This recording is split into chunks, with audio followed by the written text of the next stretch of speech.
time for PetSylvania with Dr. Bob Esplin. Dr. Bob guides you through the latest veterinary techniques and procedures to keep your pets in the best of health.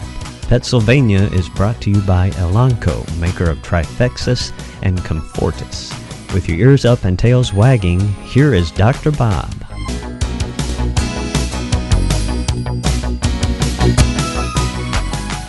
Howdy, Dr. Bob. I'm here to bring PetSylvania to you for another week. It's been an eventful week at Sylvania Vet, and so I'm happy to be able to sit down and talk about a little pet advice.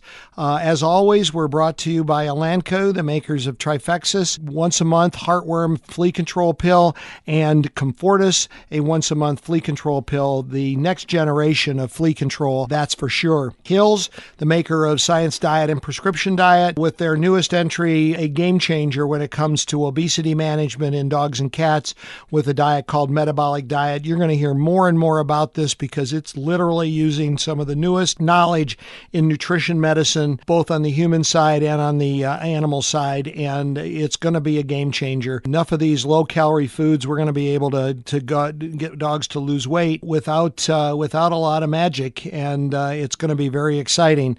Esplin Medical, the makers of the most unique surgical scrubs, the most comfortable surgical scrubs, the most environmentally surgical scrubs that are on the marketplace. There literally is no competitive product for this, and I highly encourage you to go to www.esplinmedical.com and learn more about bamboo cotton polyester scrubs and how comfortable they are. It's like wearing pajamas. I can't tell you how much my employees who all wear these love them, and everybody that's bought them just thinks they're the best. They're coming back to buy more. Get on the wagon and start replacing your old uncomfortable, scratchy polyester scrubs. Even those really expensive Grey's Anatomy scrubs are nowhere near as comfortable and fit as well as the bamboo cotton poly scrubs from Esplin Medical. And then, of course, my office, Sylvania Vet, and we're always happy to be here on the air, and we're very happy to be available to our clients 24/7, 365. There's no other general practice that can say that in the area. We're there 24/7, 365 for our boarders as well. And just yesterday, it was announced that Toledo City Paper, we were voted best vet for the 6th consecutive year. And so I think that says a lot, and we're very proud to have that, and we will work hard to live up to that honor of being considered the best vet in Northwest Ohio. But you got to give us a try before you can sample what we consider the best quality pet care, the best quality customer service that you're ever going to encounter. Had about 5 new clients in today. It's quite a productive day. Kind of love that. Love meeting new clients. There was an article in the Blade this past week on epilepsy and seizures, and seizures can be caused by a lot of things, and epilepsy is a specific diagnosis, and it's frequently associated with a hereditary condition passed on from mother-father to the offspring dogs, and so a seizure can manifest itself in a lot of different ways, from what we picture as a grand mal seizure, where a pet falls over, thrashes, pedals, chews, salivates, urinates, defecates, does all these things at one time. It virtually exhausts themselves, and exhaustion can frequently end that seizure. And whatever the seizure is caused by, if it continues for more than a couple of minutes, you definitely need to get in touch with the veterinarian immediately. That may be what's known as status epilepticus, triggered by mole poisons that people put out have strychnine in them, and sometimes a dog will get into that and will cause really intense, prolonged, long-term seizures, and it will be fatal if the seizures aren't controlled and the acid-base balance of the dog's body isn't brought under control. But once you eliminate the outside sources and you eliminate medical reasons why liver problems, low blood sugar problems that can cause seizures, you get down to a large percentage of dogs that do have seizures that we diagnose as epileptic. And the human neurologist has almost the same problem that we do. It's really hard sometimes to define the exact source and the exact why. No matter how sophisticated the testing that goes on, it's difficult to evaluate that. when does a dog, if we've diagnosed, we've eliminated everything? And so the reality is that a dog that seizes, maybe not the first time, but certainly the second or the third time that it seizes, it's time to do lab work. It's time to do electrocardiogram. It's time to do some testing to find out if there's a physiological reason why the animal is having this. And then you start cataloging the events. We're trying to develop a pattern and determine how frequently. And the severity of the seizure, the intensity of the seizure, the duration of the seizure, and the frequency of the seizure all become critical factors in deciding when do we put this animal on anticonvulsant medications. The first medicine that is usually used to treat a diabetic animal is a narcotic called phenobarbital. The good news is it's really inexpensive. It works in the majority of the animals. Animals that are on phenobarbital, once they're on it forever. It's one of the reasons why we don't jump to it, because we don't want to put an animal on medicine forever unless it's absolutely necessary. So our kind of rough rule of thumb is if you seize on average once a month, if your pet seizes on average once a month, or the intensity of those seizures are so violent and so bad so that maybe they're happening, every 2 or 3 months, we're going to medicate those. And then every 6 months, a dog's liver and kidney function needs to be checked, and their phenobarb level needs to be checked. And that's really where the expense in managing an epileptic dog comes in. If phenobarbital alone doesn't work, then there's another medication that we usually add as a standalone medication that usually doesn't do a very good job, and that's a product called potassium bromide. It can come in a liquid or it can come in capsules. And then there are other products, Keppra, gabapentin, that can be used as supplemental medications to manage seizures. So the good news is we can manage most dog seizures. We could probably talk about animal nutrition every week, and we'd cover a new topic. Invariably, we get asked about things. We get told that someone has read online about how good diet X is or how good diet Y is, and why it's bad to consume corn gluten.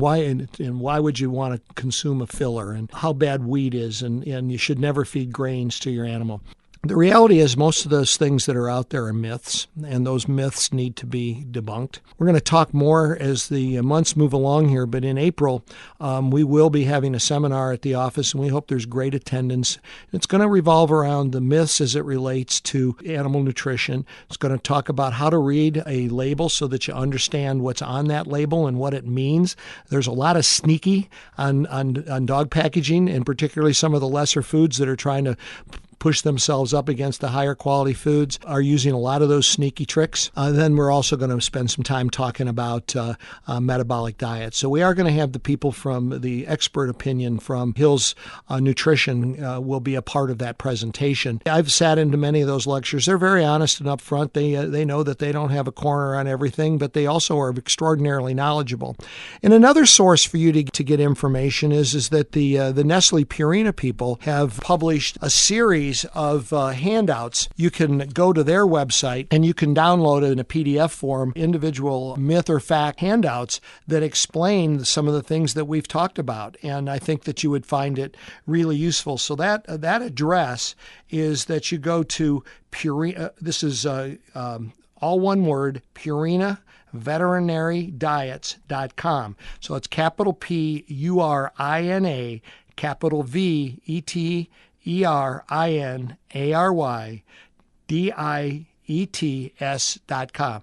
Purina veterinary-diets.com. So make sure you pronounce veterinary right so that you can spell it right. Because most people, that's one of my hot buttons is people that they call it veterinary medicine. I'm going to go to see the veterinary. It's veterinary. We're a veterinarian. We all have our hot buttons. I'll share another hot button with you. I hate to be called Doc. I'm Dr. Bob, and you can call me that anytime, any day. But I really don't like being called Doc. I've shared with you a couple of my little hang-ups.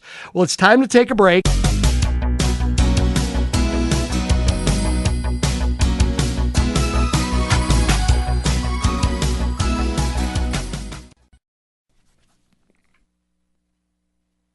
Steve and I were talking during the break, and his kids call him the grammar Nazi. And, they'd probably call me, his second lieutenant, because I'm the same way when it comes to dealing with my employees. And one of the things that is a real hang up with me that people say, and it's become so inane and so much a part of the normal lexicon, is that it has no meaning. And that is the statement, no problem. Well, what do you mean it's no problem? You mean it might have been a problem for me to help you? We talk about it with our staff all the time. Depending on the situation, it is, I was happy to help you. Thank you very much. I'll see what I can do. No problem is not allowed at Sylvania Vet. We all have our issues, and hopefully Steve and our campaign is to create a better linguistic U.S., or at least a better linguistic Sylvania. We probably better start small. We've talked about this before, and, I don't even know all the things that we've talked about. So a lot of times they get repeated.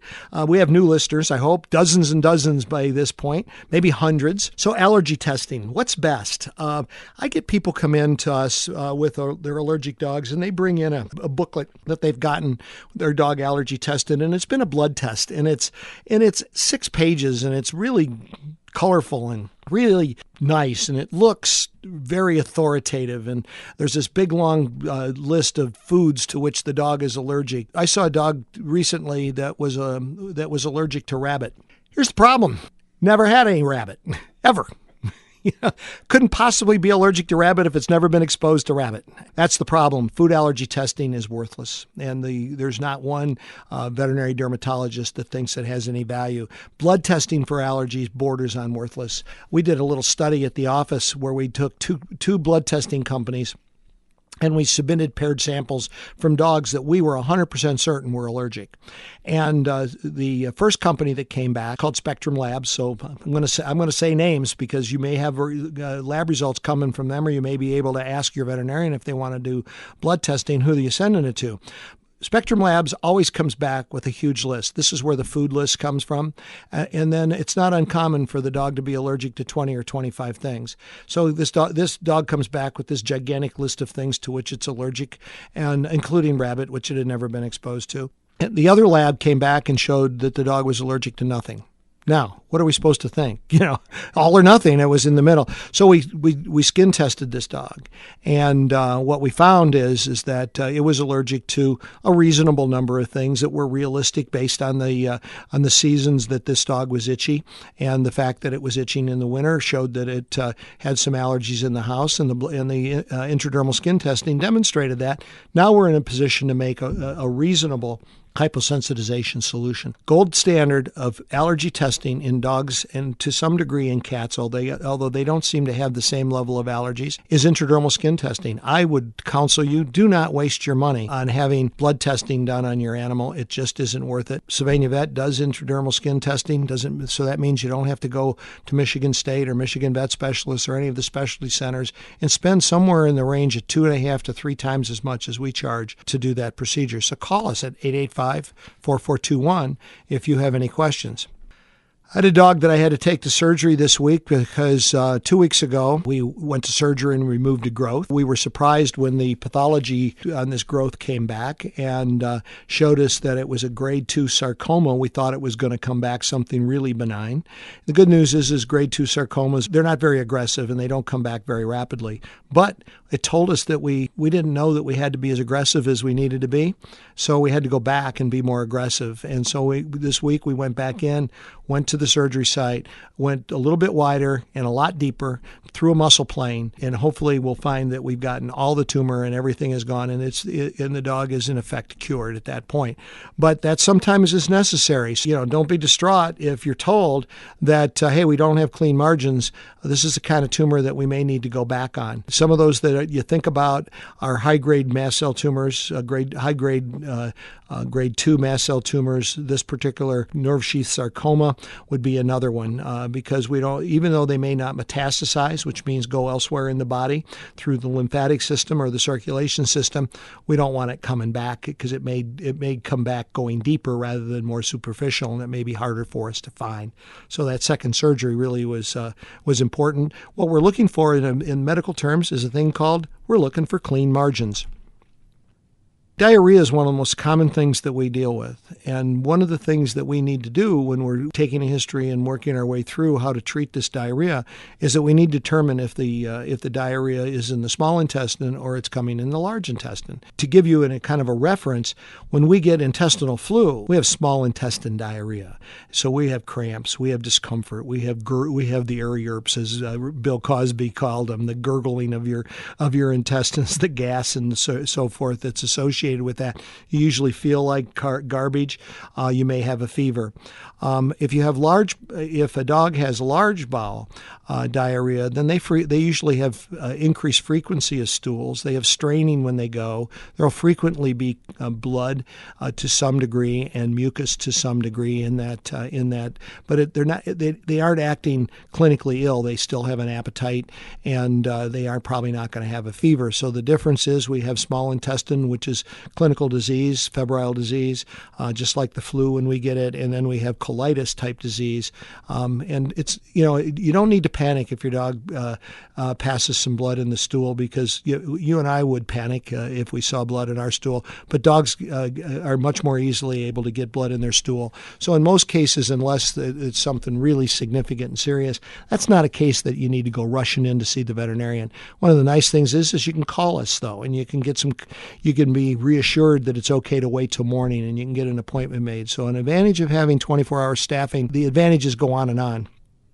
Hopefully the possibility of what I'm about to talk with you about is coming soon, and that is acute allergic reactions by bee and insect stings that can happen to a dog outside. Until this weather warms up a little bit, we don't have to worry too much about outdoor bugs. But if you've got a dog that has the potential, or has shown it before, they can get stung by a bee. If I get stung by a bee, I don't have any problem. But those that are allergic can have all kinds of problems. Carry EpiPens with them, and the gardening doesn't get done. That's left to the wife, or the husband.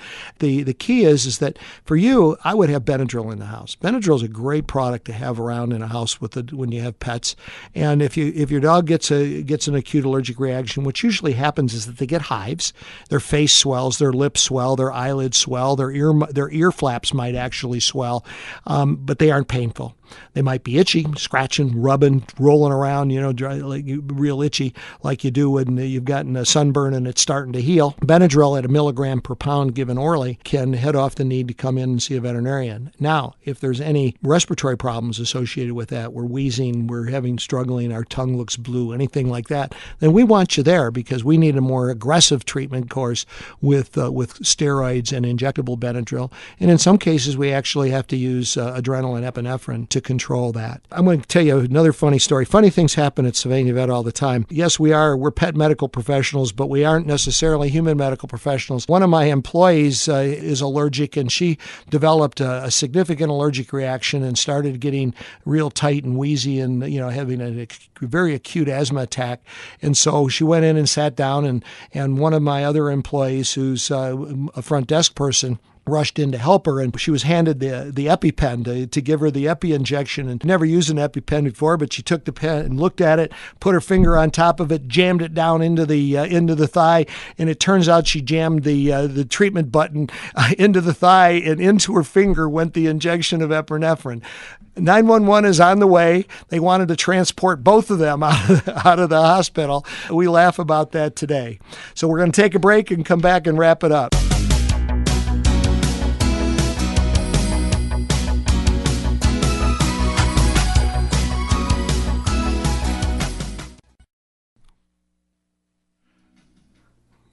Well, we're back to wrap it up. Another PetSylvania. These times really fly by. I'd really love to have you send in some questions at request@wsylradio.com, because it makes each session just that much better when we could answer an individual question. So that would be great. The people from Atlantico would like you to think about, has your pet ever had a tick? We live in an area where there are a lot of ticks, but that doesn't necessarily mean your animal's at great risk if it never goes to the parks, or if it stays in the yard most of the time, and when you walk, you're on the sidewalk or the street, or you're on the wide trails and paved trails at the metro parks. There's less risk for ticks. So ask yourself that. But we need to worry about fleas on a regular basis. Companion Animal Parasite Council wants flea control, internal parasite control, and heartworm control done year-round, and that's their recommendation. That's our recommendation. Hence, I think the Trifexis is a great product. If you are concerned about ticks, or you're part of the year you're going to go places where there is a great possibility of ticks, the newest way to approach that is with a collar called Scalibor. It actually repels the ticks, kills the ticks, repels mosquitoes, will help kill fleas. So you get a 4-in-1 with a Scalibor collar.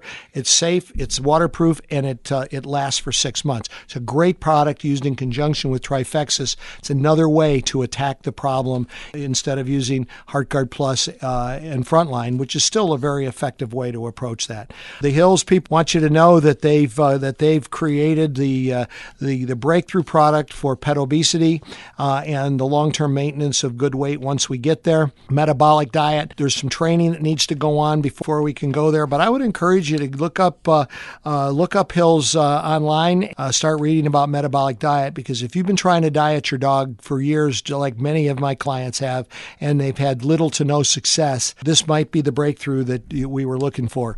Esplin Medical Scrubs, naturally antimicrobial, clean in colder water, without as much soap, dry in cooler temperatures, even on fluff dry. They are as comfortable as wearing pajamas. Absolutely something for you to think about. If you spend a 12-hour shift in scrubs, you have to wear an undershirt just so that the scrub doesn't irritate your skin, then you may want to seriously think about getting Esplin Medical Scrubs, because you'll find that they're competitively priced with the other premium scrubs that are out there. We're not going to try to compete with with those really low-end things that you buy, because they just don't hold up. I've had pairs of those, and I find them very uncomfortable.